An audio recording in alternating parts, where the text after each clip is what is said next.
नमस्कार, माझं नाव करिश्मा माने. मानेज रेसिपी मध्ये आपल्या सर्वांचं स्वागत आहे.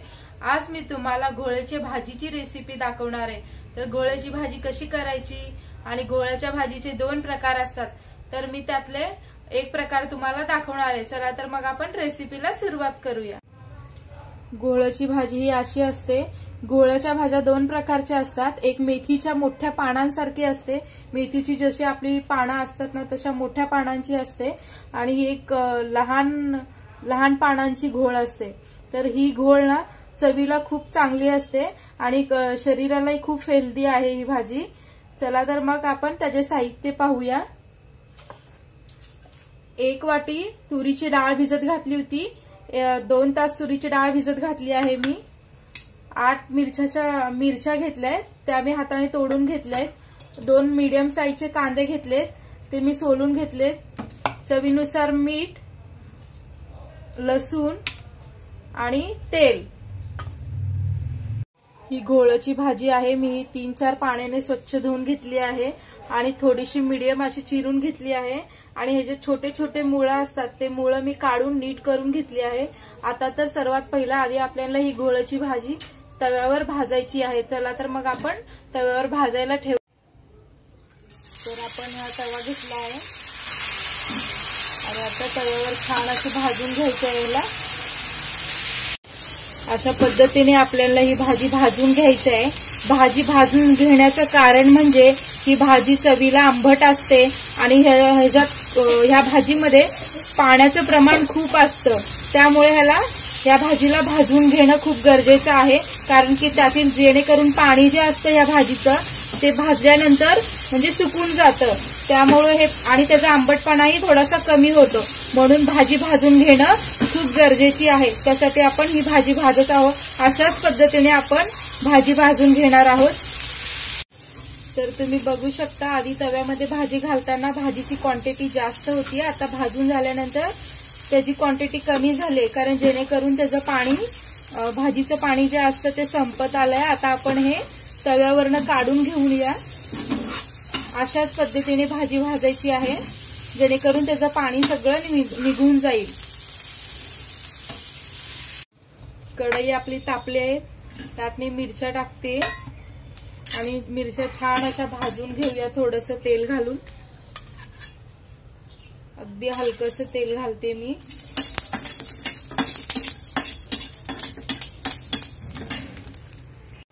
आपल्या मिरच्या छान भाजून होत आहेत. मी त्यात 4 ते 5 लसणाच्या पाकळ्या घातल्या आहेत. लसणाच्या पाकळ्या पण आपल्या भाजून झाल्या आहेत. तर मी आता ते एका प्लेटमध्ये काढून घेते. तर तुम्ही ते बघू शकता की लसणाला रंग आला आहे. तर आता आपण यात कांदे घालूया आणि छान परतून घेऊया. असं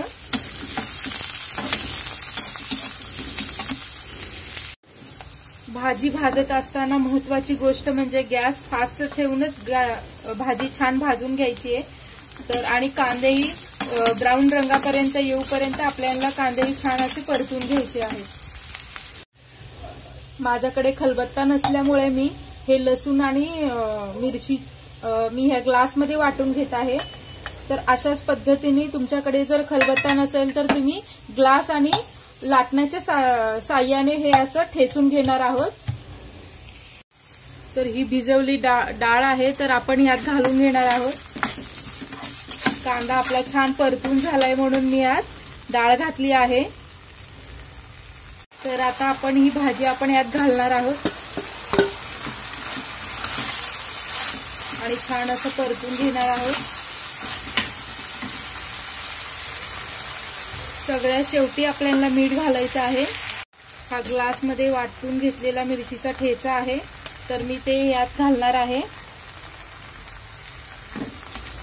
आणि छान असं मिक्स करून घेणार आहे. आता सर्व आपलं छान मिक्स झालं आहे. आता मी त्यात चवीनुसार मीठ घालते.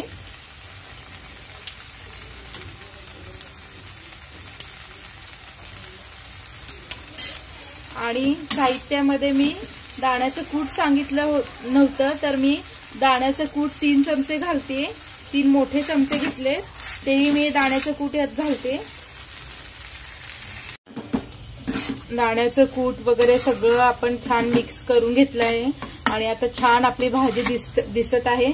तर बघू शकता तुम्ही इथे भाजी किती सुंदर दिसते। अशाच पद्धतीची भाजी तुम्ही तुमच्या घरी करून बघा। व्हिडिओला लाईक आणि कमेंट सबस्क्राइब नक्की करा। आज आपण राजगिरीची भाजी बघणार आहोत। तर इथे गुलाबी आणि हिरव्या रंगाच्या पानाची मी ही राजगिरीची भाजी आणली आहे आणि याला स्वच्छ 3-4 पाण्याने स्वच्छ धुवून घेतली आहे। त्यासाठी लागणारे साहित्य बघणार आहोत आपण। इथे कांदा, एक मोठा कांदा मी लांब उभा चिरून घेतला आहे। 5 ते 6 लसणाच्या पाकळ्या आहेत यामध्ये, चवीनुसार मीठ आणि हिंग, आणि भाजीसाठी आपल्याला तेल लागणार आहे। 2 माप तेल ओतून घेतलं होतं। आता आपण ठेचलेला लसूण घालणार आहोत त्यामध्ये। तर लसूण आपलं गोल्डन ब्राऊन रंगाला आलाय, तर आपण यामध्ये कांदे घालून घेऊया। छान असं परतून घ्यायचे आपल्याला कांद्याला। तर आपण ही भाजी घालून घेणार आहोत। त्या भाजीला मी बारीक असं चिरून घेतलं नाही, मी अशीच पानं कवळी होती म्हणून फक्त पानं तोडून घेतली आहे। तर या भाजीला आपण 3 मिनिटांसाठी वाफवून घेणार आहोत, त्यावर झाकण ठेवून। तर यात आपण चवीनुसार मीठ घालून घेणार आहोत। कोणत्याही पालेभाजी करताना थोडंसं कमी मीठ घालायचं, कारण की पालेभाजीची क्वांटिटी कमी होत जाते जसे जसे वाफेल तशी। तर आता परत एकदा आपण 3 मिनिटं झाकण लावून वाफवून घेणार आहोत। तर यात आपण चवीचे झाकण उघडून घेतलं आहे। तर भाजीला छान असं मिठाचं पाणी सुटलं आहे। तर आता साधारण आणखीन 2 मिनिटं आपल्याला ही भाजी शिजून घ्यायची आणि 2 मिनिटांनी गॅस आपला बंद करून घ्यायचा आहे। भाजी इतपत ओलसर अशी खाण्यासाठी पुरेशी, गॅस बंद करून घेणार आहोत। तर त्या भाजीसोबत मिरचीचा ठेचा, म्हणजे सिंपल असा मिरचीचा ठेचा आहे, त्या भाजीसोबत खूप चव लागतो। तर तुम्ही जेव्हा पण ही भाजी करचाल त्यावर ही मिरचीचा ठेचा जरूर करा। तरी ते मी 5-6 मिरच्या घेतल्या आहेत आणि त्या अशा तोडून घेतल्या आहेत। तर मी थोडंसं तेलामध्ये त्याला फ्राय करून घेणार आहे आणि त्यासोबत हे लसूणच्या पाकळ्या तेही जरा आपण रोस्ट करून घ्यायच्या ह्याच्यासोबतच। तर आपण हे मिरच्या मिक्सरला फिरवून घेणार आहोत आणि त्यात मी 1 चमचाभर शेंगदाणे घेतले आहेत, तेही मी इथे घालून घेते। त्यासोबतच आपण चवीनुसार मीठ घालणार आहोत। तर इथे चटणी आपली छान तयार झाली आहे। ठेचा अगदी झटपट होणारा ठेचा आहे हा। तर मी ते एका छोट्याशा बाउलमध्ये काढून घेते। तर ही भाजी आणि हा ठेचा गरम गरम भाकरी सोबत तुम्ही खाऊ शकता। चवीला अप्रतिम लागते ही भाजी ह्या ठेच्यासोबत खाल्ल्यामुळे। तर माझा व्हिडिओ आवडला असेल तर माझ्या व्हिडिओला लाईक करा, शेअर करा आणि माझ्या चॅनलला सबस्क्राईब करा। मी तुम्हाला मुळ्याची भाजी दाखवणार आहे। मुळ्याची भाजी म्हणजे जो मुळा असतो ना आपला पांढऱ्या रंगाचा, त्याच्यावरती जी हिरवी भाजी असते ना, तर त्या मुळ्याची मी भाजी दाखवणार आहे। चला तर मग आपण मुळ्याच्या भाजीची रेसिपीला सुरुवात करूया। ही आहे मुळ्यांच्या पानाची भाजी। मुळा म्हणजे आपण जो पांढऱ्या रंगाचा मुळा असतो त्याच पानाची भाजी आहे। भाजी इथे खूप सुंदर आणि ताजी होती, त्यासाठी इथे मी भाजी फेकून न देता याच पानांची आज भाजी करून दाखवणार आहे। या पानांमध्ये खूप औषधी गुणधर्म असतात, तर व्हिडिओ कुठेही स्किप न करता शेवटपर्यंत नक्की पहा। तर आपण या भाजीला बारीक चिरणार आहोत। तर त्यासोबतच 4 मिरच्या घेतल्या आहेत, 1 कांदा घेतला आहे आणि 1 वाटी मुगाची डाळ घेतली आहे, ती 1 तास भिजत घातली होती। तर मग आपण भाजी आधी चिरून घेऊया। तर आपण आता भाजी चिरून घेणार आहोत एकदम बारीक अशी। आणि जर पाने जर मुळ्याची म्हणजे कवळे असतील किंवा ते सुकले असतील तर तुम्ही एक भांड्यामध्ये आपलं साधंसं पाणी घ्यायचं आणि सुकलेली पानं आहेत ना त्या भांड्यामध्ये असं अर्धा तास भिजत घालून ठेवायची। तर ती भाजी अगदी बाजारातून आणली तशी ती हिरवीगार आणि ताजी ताजी फ्रेश दिसते। तर अशी सुकलेली भाजी असेल तर तुम्ही पाण्यामध्ये भिजून त्याला ताजी करू शकता। तर बघा इथे मी छान अशी बारीक भाजी चिरून घेत आहे अशाच पद्धतीने आपल्या। तर आता आपण इथे कांदा असा लांब अशी चिरून घेणार आहोत। कांद्याची स्लाइस अशी लांब आली पाहिजे। तर अशा तऱ्हेने आपण ही कांदे चिरून घेणार आहोत। मुळ्याच्या पालांची भाजी फेकून न देता कोणी भाजी ही अशा पद्धतीने किंवा वेगवेगळ्या पद्धतीने खात असाल तर कमेंट करून नक्की सांगा। इथे कांद्याचे पातळ असे स्लाइस करून तयार झाले आहेत आणि इथे मी मिरच्याही मधून असे कट मारून मिरच्याचे 2 भाग करून चिरून घेतले आहेत. लसूण आपण ठेचून घेणार आहोत. तर इथे आपण गॅस पेटवणार आहोत आणि कढई तापवण्यासाठी ठेवणार आहोत. तर इथे फोडणीसाठी लागणारे साहित्य आपल्याला उभा चिरलेला कांदा, लांबक्यात चिरलेल्या मिरच्या, मीठ, साखर, जिरे, मोहरी, 1 वाटी मुगाची डाळ आणि ठेचलेलं लसूण. तर चला तर मग आपण फोडणी घालूया. तर मी इथे 1 चमचा तेल घालतीये. तेल आपलं छान तापलं आहे तर मी 1 चमचा मोहरी घालते. त्यामध्ये लगेचच आपल्याला थोडेसे जिरे घालायचे, अर्धा चमचा, आणि 5 लसणाच्या पाकळ्या आहेत मी त्या ठेचून घेतल्या होत्या ते घातलंय, आणि आपला उभा चिरलेला कांदा घालायचा आहे आणि त्यातच मिरच्याही घालायच्या आहेत आपल्याला. छान असं गॅस मी बारीक ठेवला आहे. तर आता छान असं आपल्याला परतून घ्यायचं आहे हे. तर इथे आपल्याला छान असं परतून घ्यायचं आहे. आता गॅस मी मोठा केला आणि मोठ्या गॅसवरच आपल्याला हे कांदे असे छान मऊ होईपर्यंत भाजून घ्यायचे आहेत. 1-2 मिनिटांमध्ये आपले कांदे मऊ होतील. तर मी त्यात अर्धा चमचा हिंग घालते. गॅस मंद आचेवर ठेवून मी त्यामध्ये हे मुळ्याच्या भाजी घालते, मुळ्याच्या पालांची भाजी. तर छान आपण मिक्स करून घेऊया. असं छान असं मिक्स होऊ दे हे आपल्याला. आणि आता यावर झाकण लावून ते मऊ होण्यासाठी ठेवून देणार आहोत. तर मी ते झाकण लावून हे मंद आचेवर मऊ होण्यासाठी ठेवून दिले आहे. तर आपण झाकण उघडून बघूया. 2 मिनिटं झाली आहेत. तर छान असं भाजी आपली छान दिसतेय. तर आपण यामध्ये मुगाची डाळ घालणार आहोत.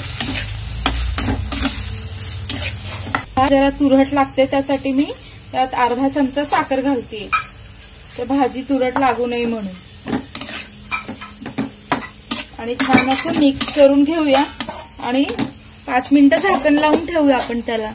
मंद आचेवरच ठेवायचं आपल्याला झाकण लावून. तर मी इथे झाकण उघडून घेतलं आहे. तर आता आपण यामध्ये चवीनुसार मीठ घालणार आहोत भाजीमध्ये.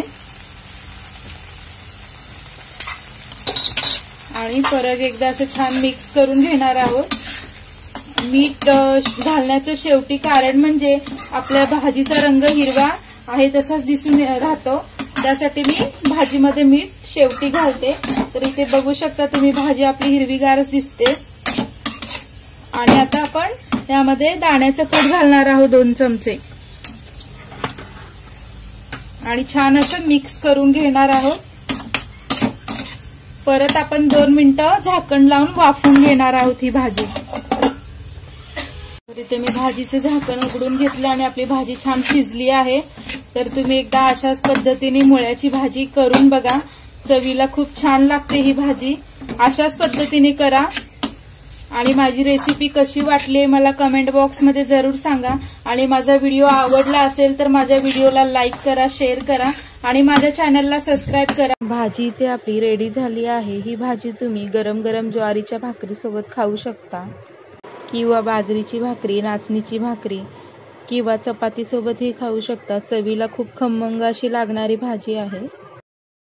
आज मी तुम्हाला हरभऱ्याची भाजीची रेसिपी दाखवणार आहे. चला तर मग आपण रेसिपीला सुरुवात करूया. तर ही हरभऱ्याची भाजी आहे.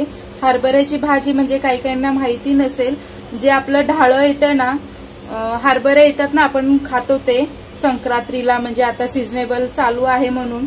तर तिचीच ही म्हणजे ती छोटी असताना त्याचीच ही पानं अशी तोडली जातात वर्षी त्याची, आणि मग तीच ही भाजी होते त्याचीच. तर ही हरभऱ्याची भाजी आहे. तर मी ह्याला 3-4 पाण्याने स्वच्छ धुवून घेतली आहे. ही भाजी सीझनेबल आहे. ही फक्त थंडीच्या दिवसातच भाजी मिळते. तर आपण ही भाजी डाळ न घालता आपण अशीच करणार आहोत. तर ह्या भाजीसाठी लागणारे साहित्य आपण बघणार आहोत. दाण्याचं कूट मी 1.5 चमचा घेतला आहे. 5 मिरच्या घेतल्या आहेत हिरव्या, चवीनुसार मीठ आणि 5 ते 6 पाकळ्या लसणाच्या घेतल्या आहेत. आणि आपल्याला तेल लागणार आहे भाजीसाठी आणि एक मोठा कांदा लागणार आहे आपल्याला। तर आता आपण कांदे चिरायला घेऊया। तर आपला इथे कांदा चिरून झाला आहे। तर एकामध्ये मी 2 अशा मिरच्यांचे तुकडे करून घेतले आहेत आणि मिक्सरच्या भांड्याला आपण लसूण आणि मिरच्या आपण वाटून घेणार आहोत। कढई मी इथे तापवण्यासाठी ठेवली आहे। तर मी त्यामध्ये 1 माप तेल घालून घेते। जो तेलाचा माप असतो ना मी त्याच याने 1 माप तेल घालून घेते। तर तेल आपलं छान तापलं आहे। मी ते 2 लसणाच्या पाकळ्या ठेचून घालते आणि लगेचच आपल्याला हा कांदा घालायचा आहे। कांदा छान असा परतून घ्यायचा आहे आपल्याला। तर आपला कांदा छान असा परतून झाला आहे। तर आपण हे लसूण आणि मिरचीचं वाटण यामध्ये घालणार आहोत आणि तेही छान असं परतून घेणार आहोत। तर ही भाजी 125 ग्रॅम आहे। तर मी ही भाजी आता घालणार आहे। आपले छान कांदे आणि मिरच्या छान परतून झाल्या आहेत म्हणून मी आता भाजी घालणार आहे यामध्ये। सोलापूरमध्ये अशा पद्धतीची भाजी केली जाते। तुमच्याकडे कोणत्या पद्धतीची भाजी केली जाते कमेंट करून नक्की सांगा आणि भाजी छान परतवून घेऊया। त्यात आपण चवीनुसार मीठ घालणार आहोत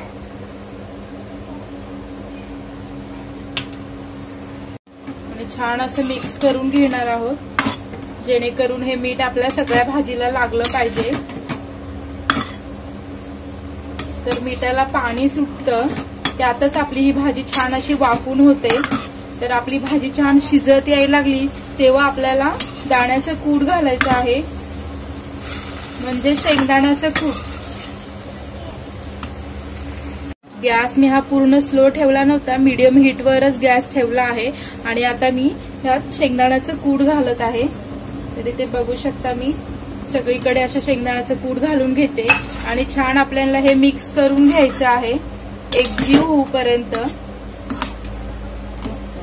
तर ही भाजी करताना मी झाकण ठेवून वाफून घेतली नाहीये भाजीला आणि झाकण खरं तर या भाजीला झाकण लावून ठेवायचंच नाही आपल्याला। ही अशीच भाजी आपल्याला परतून घ्यायची कारण की जर आपण झाकण लावून ह्यावर ही भाजी अशीच परतून घेतली तर त्याचा रंग काळपट होतो ह्या भाजीचा। मग ही भाजी अशी हिरवीगार दिसते तशी ही भाजी दिसत नाही म्हणून मी यामध्ये ह्यावर झाकण लावून वाफून घेतली नाही, अशीच भाजी वाफवली आहे। तर आपण थोड्या वेळाने गॅस 1-2 मिनिटांनंतर हा गॅस बंद करून घेणार आहोत। तर कांदा आणि शेंगदाण्याचं कूट आपलं सगळ्या बाजूनी छान असं भाजीला कोटिंग झालं आहे।